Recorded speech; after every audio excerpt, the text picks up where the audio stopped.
A continuación presentamos las diferentes miradas de la realidad nacional e internacional.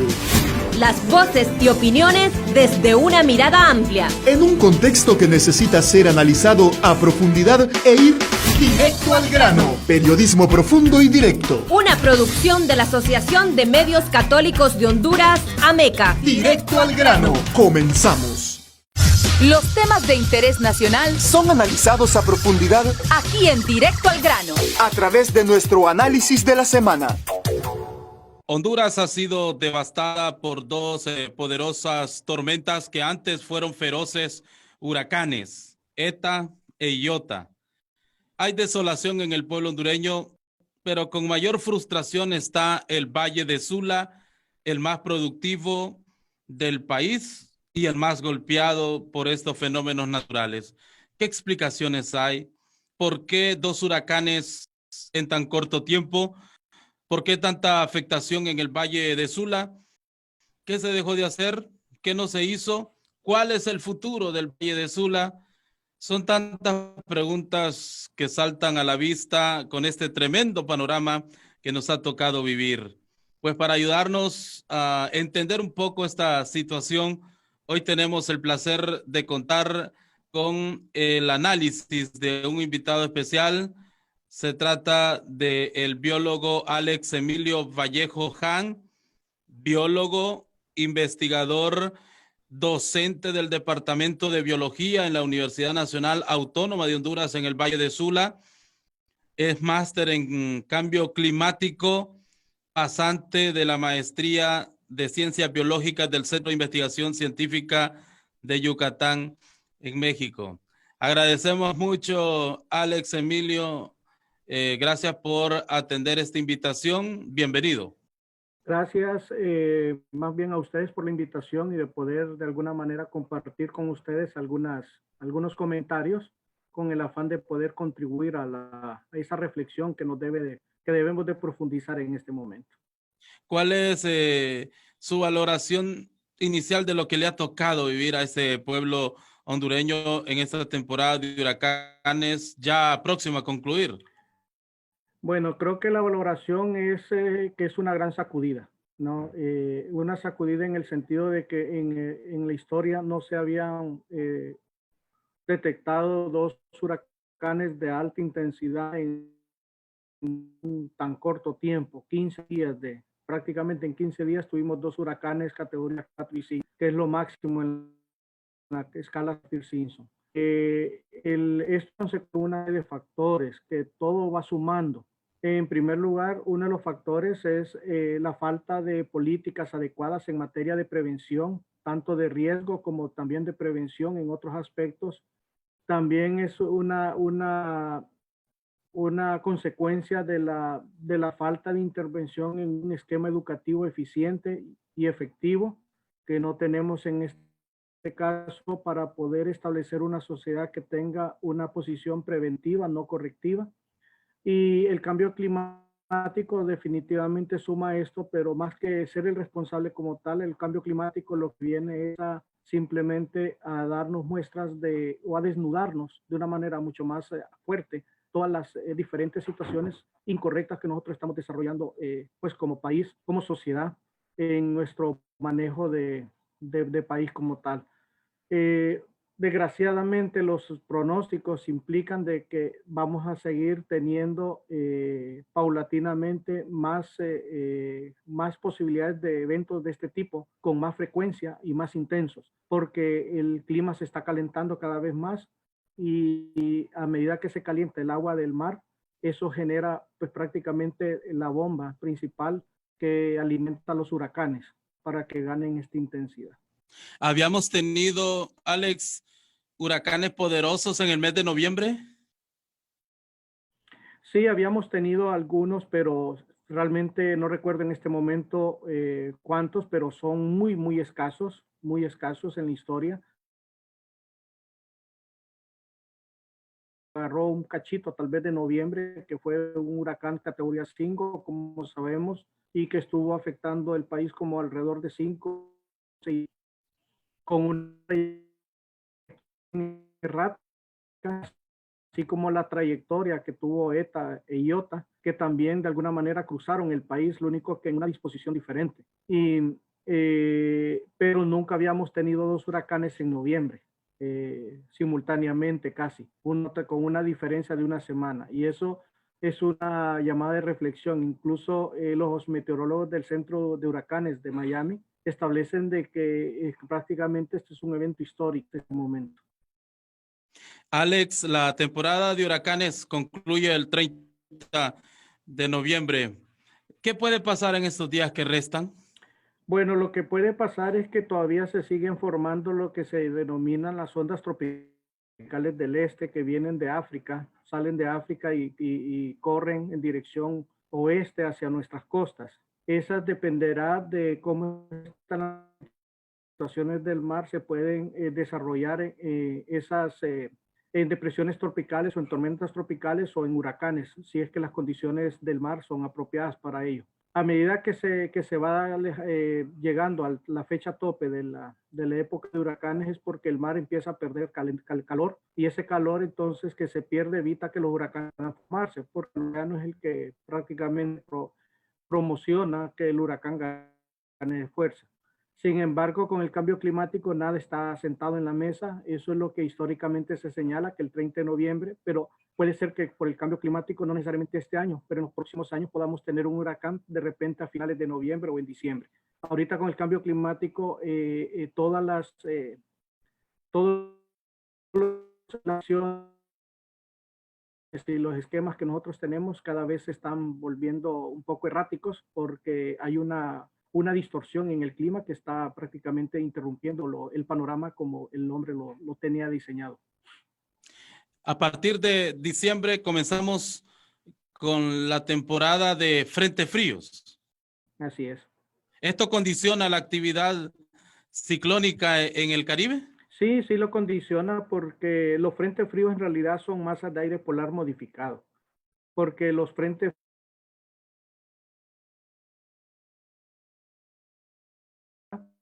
del centro norte de Estados Unidos y Canadá lo que provocan son grandes o intensas tormentas de nieve, que es agua en estado sólido. Se llaman, ya vienen modificadas porque aquí en vez de nieve lo que cae es agua, estado líquido. El problema, recuerde que en los últimos años a veces hemos tenido problemas de inundaciones no tan graves como estas, cuando son los frentes fríos, especialmente aquellos frentes fríos muy fuertes, donde puede llover 2 o 3 días, donde baja la temperatura, que es una característica muy común en los frentes fríos, y que deposita gran cantidad de lluvia dependiendo de la intensidad del frente frío que baje.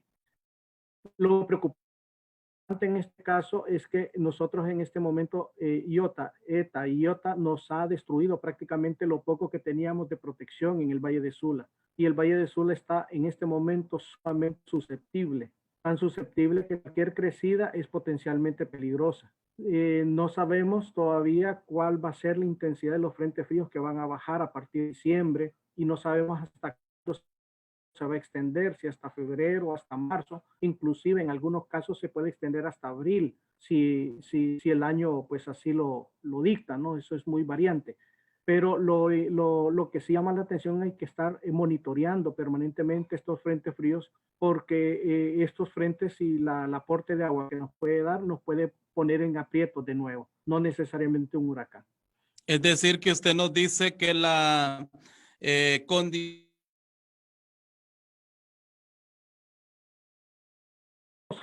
es posible porque recuerde que teníamos poca infraestructura de protección, los bordos, por ejemplo, el Canal Maya que se realizó en el 2001, que fue una obra igual que el Chotepe revestido, en el caso de San Pedro, que fueron obras para poder disipar volúmenes de agua del río Chamelecón y transferirla al río Chamelecón, pero aguas abajo de la Lima, como una forma de proteger a la Lima de inundaciones. Gracias a esos dos canales es que Lima estuvo exenta de inundaciones durante muchos años, 20 años, 21 años. Pero hoy en día esos canales fueron rebasados de una manera tal que han sido destruidos en varias secciones, entonces han perdido la capacidad de drenaje.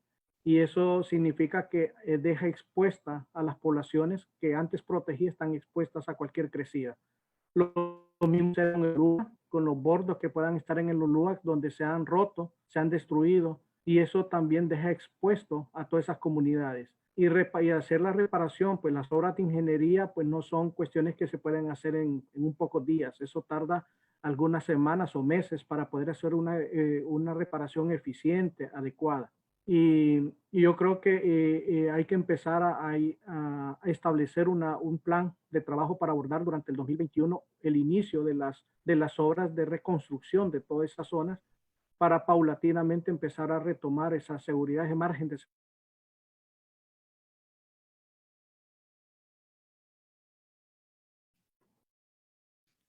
Sí, Alex, por ratos perdemos un poco la señal, pero bueno, por las dificultades, estamos con serias dificultades de comunicación a causa de lo que acontece en el Valle de Sula. Sí, eso es desgraciadamente es una norma. Esto ha afectado todas las líneas de comunicación, el fluido eléctrico. Muchas comunidades están sin fluido eléctrico hoy en día.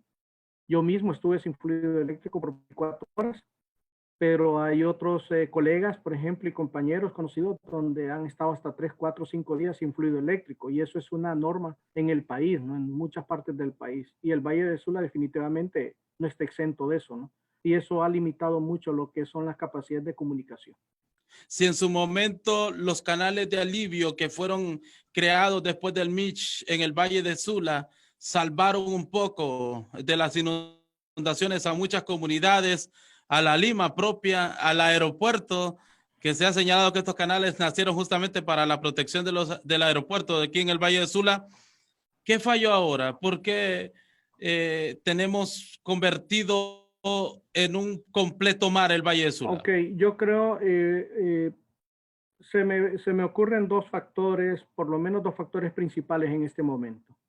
El primero es que el río Chamelecón, bueno, y todos los ríos de Honduras, por el mal manejo de las cuencas medias y altas, donde se realizan actividades productivas, lo que están haciendo el suelo. Estamos hablando de actividades productivas como el mismo café, agricultura de cualquier tipo. Son esquemas donde el sistema de cultivo, el cultivo no es el malo. Siempre he dicho yo y defiendo que el cultivo no es el malo. No es malo cultivar café, no es malo cultivar granos básicos, no es malo, producir carne con hatos ganaderos. Eso no es malo. Lo que es malo es la forma en que lo estamos desarrollando, los sistemas que estamos aplicando. Tenemos que buscar sistemas donde sean sistemas sostenibles, donde esos sistemas produzcan riqueza, pero que al mismo tiempo protejan el suelo para evitar o retener de alguna manera un poco ese flujo de agua que caen cuando vienen eventos de este tipo. Pero también eso provoca otra cosa, es el arrastre sedimento que es depositado en el Valle de Sula, que es plano, y asolva las cuencas. Y el asolvamiento lo que provoca es la disminución de la capacidad de transferir volúmenes de agua por parte de una fuente. Es como cuando nosotros tenemos una cubeta que está limpia. La cubeta dice 5 galones de agua es lo que va a retener. Pero si nosotros a la cubeta le echamos 1 galón de arena o de tierra, ya no son 5 galones de agua que pueda retener la cubeta, ya solo son 4, aunque la cubeta está diseñada para 5. Y así paulatinamente, a medida que el sedimento se va acumulando, entonces esto va creando que la cubeta cada vez tenga menos capacidad de retención. Y cuando el agua no tiene capacidad de retención, ¿para dónde agarra? Para los lados, ¿verdad? Entonces eso es parte fundamental. Yo estoy trabajando en un proyecto que no han salido los datos finales todavía, que con la Universidad de Stanford, como parte de la universidad, también autónoma como una contraparte, no como contraparte, sino que como apoyo en el equipo técnico. Y más o menos se está estimando que el nivel de sedimentación en este lado, desde la frontera de Guatemala hasta más o menos Puerto Cortés o un poco más allá, anda oscilando entre más o menos 4.5 millones a 200 aproximadamente millones de toneladas de sedimento por año que son arrastrados por las fuentes superficiales. Estamos hablando de volúmenes gigantescos de sedimento que se vienen cuando las lluvias de las partes altas y se depositan en el mar o se depositan en las diferentes áreas planas como el Valle de Sula aquí en la zona. Bien, estamos dialogando y agradecemos al biólogo Alex Emilio Vallejo Han, que nos acompaña en esta entrevista de análisis de la realidad. Alex, en este tiempo han surgido también en estos últimos días voces de la instalación en la zona del Valle de Sula, en las cuencas altas de los ríos, sobre todo del Chamelecón y de Lulúa, la instalación de represas que puedan ayudar a sofocar un poco en momentos tan difíciles como tormentas y huracanes, a controlar un poco las aguas de estos ríos. ¿Es factible eso o se está tratando de aprovechar para meter los proyectos que muchas veces no son aceptados por las comunidades? Ok, en realidad son dos proyectos que vienen siendo ya considerados desde hace muchos años. Por cuestiones, pues, que no me atrevo a decir porque las desconozco en sí, no se han ejecutado esos proyectos y los proyectos fueron diseñados en aquel momento. Incluso yo estuve trabajando con la empresa española que hizo el canal Chamber y que amplió el canal Chamber y que creó y construyó el canal Maya. Estuve como gerente de medio ambiente y de seguridad de la empresa española, el consorcio OHL, y en ese momento ya se hablaba de Jicatuyo, Los Llanitos y el Tablón. Sin embargo, nunca se ejecutó. Yo participé en la evaluación ambiental de Jicatuyo y Los Llanitos particularmente, en los estudios de factibilidad, de prefactibilidad y factibilidad, pero nunca se desarrollaron los proyectos. Hoy en día es necesario desarrollarlo por varios motivos. Uno, es poder darle al Valle de Sula un respiro de una retención de volúmenes de agua que puedan ser arrastrados por estos ríos y que no lleguen esos volúmenes de una manera directa al valle.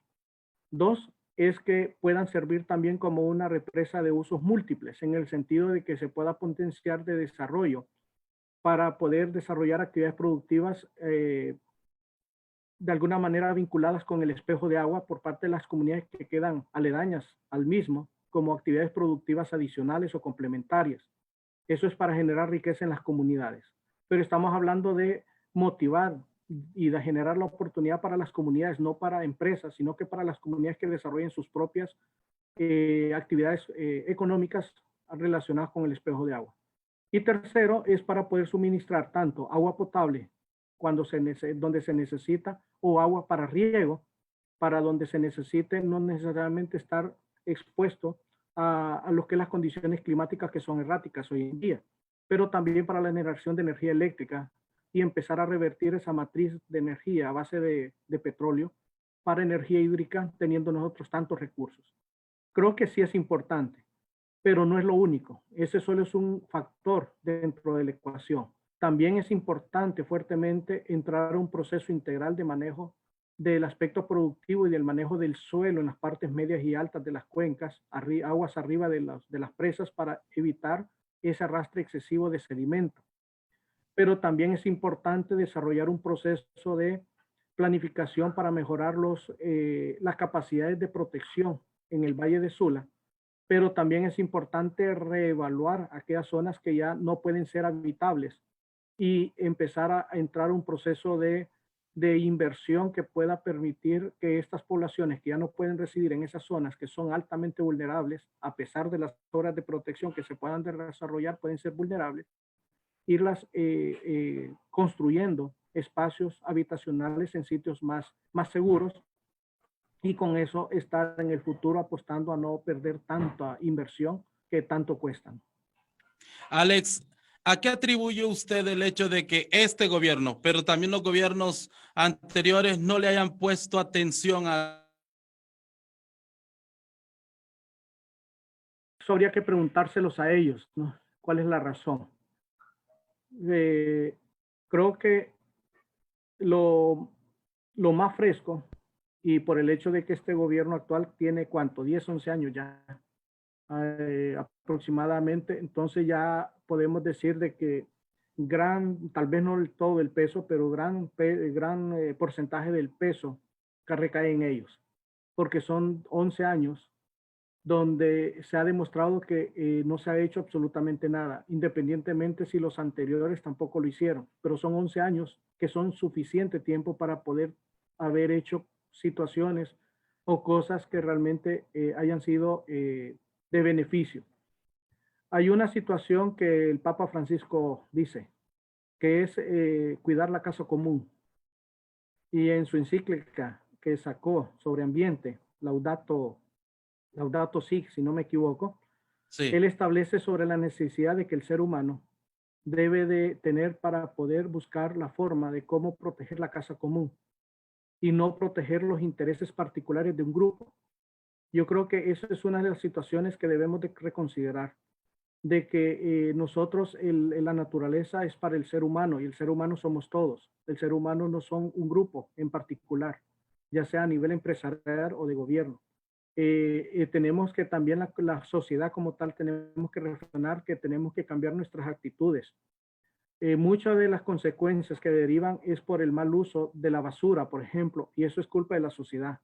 Mucha gente, ricos y pobres, botan la basura en cualquier lado, simplemente por no querer buscar un basurero o no botarla en un lugar que corresponde.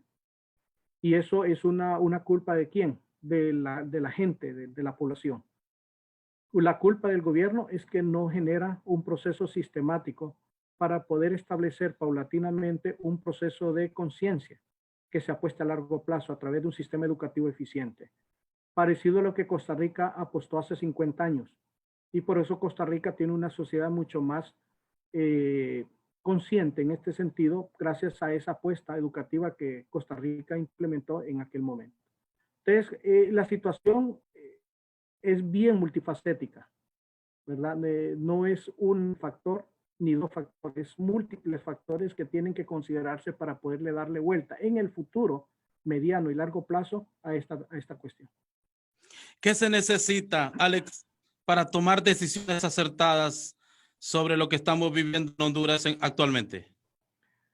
Creo que lo que se necesita es rescatar el hecho de alguna manera que se tenía un poco, no es que del todo, pero sí rescatar y mejorar el hecho de que las instituciones sean gerenciadas por personas que tengan realmente la capacidad académica que corresponda. Y voy a dar un ejemplo. Y voy a dar un ejemplo sin nombre, simplemente por el hecho de el Ministerio de Educación. ¿Quiénes son los expertos para poder diseñar una política en materia de educación? Pues son los profesionales que han sido preparados, han estudiado y que deberían de tener maestrías, doctorados, posgrados en materia educativa. Pero hoy en día, ¿quién dirige el Ministerio de Educación? Una persona que pueda tener las mejores intenciones del mundo, pero no tiene la expertise para dirigir un Ministerio de Educación, no es su competencia. Tenemos el Ministerio de Salud. ¿Quién dirige el Ministerio de Salud? Una persona que no tiene las competencias, y eso ha causado, por ejemplo, lo de la pandemia, el mal manejo de la pandemia. Pero ¿quién maneja hoy en día Copeco? Una persona que no tiene para nada experiencia y no tiene, por muchas buenas intenciones que estas personas pueden tener como profesional y como persona, pero no solamente buenas intenciones. Tiene que estar aunado a que esas personas tengan el conocimiento académico, la destreza académica para poder impulsar cambios que sean positivos, porque entonces cuando uno no conoce sobre eso, lo que hace uno inconscientemente es que empieza a inventar, y ahí vienen los problemas. Entonces creo que eso tenemos que reconsiderarlo, y los puestos deben de ser dados por méritos, no por compadrazgo. Es una situación que debemos ya cortar. Hay mucho profesional en Honduras muy bueno, muy bien preparado, que creo que si se les da la oportunidad pueden aportar su grano de arena, pero sí debemos rescatar de que realmente el que es académico realmente sea el que tenga la oportunidad de poder tomar las decisiones para poder tener un futuro más promisorio. Caso contrario, pues estamos viendo las consecuencias en este momento. Usted me decía hace poco que se debería ya estar pensando en trabajar hacer un plan de trabajo para lo que se viene después de ETA y IOTA y los destrozos que ha causado en todo el país, pero con mayor énfasis en la zona norte y en el Valle de Sula. ¿Qué debe contener un plan de trabajo? Usted decía el próximo año ya debería empezarse a implementar un plan de trabajo a mediano y largo plazo. ¿Qué debería tener? ¿Qué elementos rápidos debería tener un plan de trabajo? Pues yo creo que elementos básicos es primero hacer una evaluación general de cómo está la situación, cómo quedó la situación del Valle de Sula en este momento. Eso es indispensable. Empezar a reevaluar cuáles son ahora, ahora las áreas de riesgo y las áreas de vulnerabilidad que han cambiado totalmente a los mapas que se tenían establecidos antes de ETA y IOTA. Hoy los mapas seguro cambiaron radicalmente. Áreas que nunca se habían inundado, se inundaron. Áreas que siempre se habían inundado, hoy quedaron pues prácticamente como el Atlantis, ¿no? Bajo agua completamente. Entonces hay que hacer una reevaluación, porque si yo no conozco cómo está la figura, la conformación espacial del territorio, yo no puedo diseñar nada desconociendo cómo está el territorio. Eso es el punto de partida especial. De ese punto de partida se generan entonces un proceso de identificar cuáles son las obras de protección que se deben de desarrollar por diferentes escalas de prioridades. ¿Dónde es prioridad 1? Que es donde le voy a focalizar en primera instancia. ¿Dónde es prioridad 2? ¿Dónde es prioridad 3? Y donde definitivamente por mucha obra de protección que se haga, no se puede hacer nada. Sencillamente no se puede hacer nada. Entonces, eso es una forma de poder de alguna manera identificar dónde canalizar los recursos, de acuerdo a esas prioridades.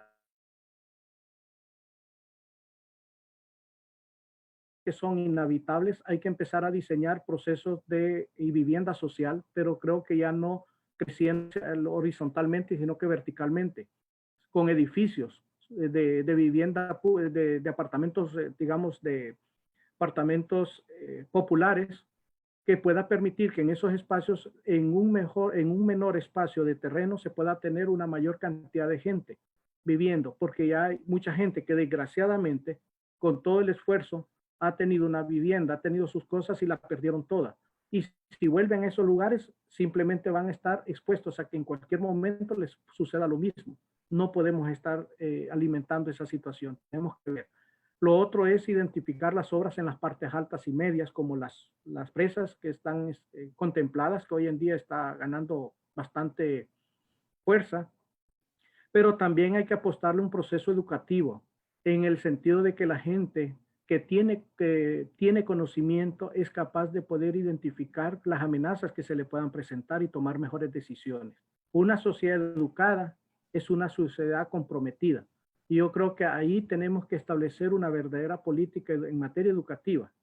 Nosotros en Valle de Sula, en la universidad, recibimos estudiantes que desgraciadamente cada vez llegan con menos competencias de las que deberían de llegar. Eso es preocupante, porque eso significa que el sistema educativo no está generando su papel como corresponde, y eso tiene que llamar a la reflexión, y hay que entrar a un proceso de reconversión, ¿verdad? De reingeniería en ese sentido, para que nuestros estudiantes tengan las competencias adecuadas, y eso genere las oportunidades de mejoramiento para ellos, entre muchos otros factores que se puedan considerar.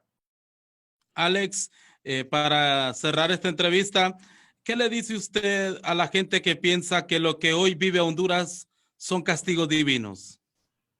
Creo que no hay castigo divino. Yo soy católico. Dios no castiga. Dios lo que da es la libertad al ser humano de hacer lo que nosotros deseamos. No, esto es simplemente consecuencia de esa libertad que Dios nos ha dado. Y simplemente es que estamos pagando las consecuencias de que hemos usado de una manera inadecuada esa libertad que Dios nos ha dado. Dios lo ha permitido, sí, pero lo ha permitido por un propósito. Yo lo veo o trato de ver el hecho de que lo ha permitido desde el punto de vista que tiene que llamar a un despertar de la gente. Ya la gente no puede, es una manera tal vez de quitarle esa pantalla, esa vitrina que la gente tenía sobre ciertas cosas, quitarla de la máscara que tenía, y que vean la realidad, y que vean su realidad, y que vean su actuar sumando a esa realidad.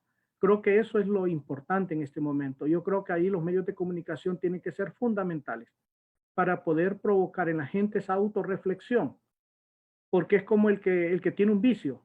Nunca se va a curar por mucha ayuda que se le dé, mientras esa persona de manera asertiva reconozca que tiene un problema. Si esa persona reconoce que tiene un problema, busca entonces una solución. Pero si la persona no reconoce que ese es parte del problema, entonces nunca va a querer ser parte de la solución. Entonces tenemos que entrar. Dios creo que no nos ha castigado. Dios lo que nos ha dado es permitir que esto pase para que nos dé un mensaje. Y un mensaje de que podemos ser mejores en el futuro, siempre y cuando tengamos nosotros la capacidad intelectual de poder interpretar adecuadamente lo que está pasando. Muy amable, muy agradecido. Gracias, Alex Vallejo, por sus aportes. Un placer haber aportado con ustedes y con gusto ahí para cualquier cosa estamos a la orden. Por supuesto, lo tendremos para seguirle haciendo consultas porque esto apenas comienza. La emergencia para el pueblo hondureño apenas comienza. Gracias, Alex. Gracias, Alex Emilio Vallejo Han, biólogo e investigador, por sus aportes en este análisis de la realidad. Gracias a ustedes, amigos y amigas. Le invitamos para que continúen en la sintonía de su radio favorita. Quedó informado e informada con las diferentes miradas de la realidad nacional e internacional. Escuchó las voces y opiniones desde una mirada más amplia. Solo aquí. Directo al grano. Periodismo profundo y directo. Una producción de la Asociación de Medios Católicos de Honduras, AMECA. Hasta un siguiente programa.